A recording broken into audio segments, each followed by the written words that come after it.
बलूचिस्तान के शहर विंदर से हमारे गिदरोशिया पॉइंट के नुमाइंदे की रिपोर्ट के मुताबिक बलोच यकजहती कमेटी पुरअमन जद्दोजहद कर रही है। हम बलूचिस्तान में जंग नहीं अमन चाहते हैं। तहरीक के कायदीन डॉक्टर माहरंग बलोच और दीगर को रिहा और लापता अफराद को बाजियाब किया जाए। हमारी माओ बहनों बुजुर्गों और नौजवानों को बलूचिस्तान समेत सिंध में तस्लील की जाती है। हम रियासत मुखालिफ नहीं, रियासत से हक मांगते हैं। इन ख्यालात का इजहार बलोच यकजहती कमेटी लसबेला रीजन की रहनुमा फौजिया बलोच और तारिक सासोली ने रैली से खिताब करते हुए कहा कि 20 दिनों से BYC क़यादत को जिंदान में रखा हुआ है। बलोचों की नस्ल कुशी बंद करके इंसाफ दिया जाए तो हमें सड़कों पर आने की कोई जरूरत नहीं।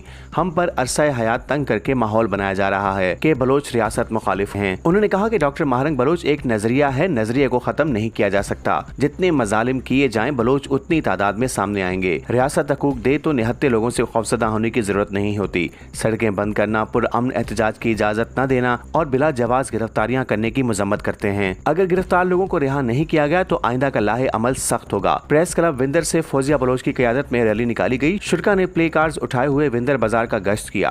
पुलिस की जानिब से रैली की सिक्योरिटी के इंतजाम किए गए थे। आखिर में मुजाहिरीन पुरअमन तौर पर मुंतशिर हो गए।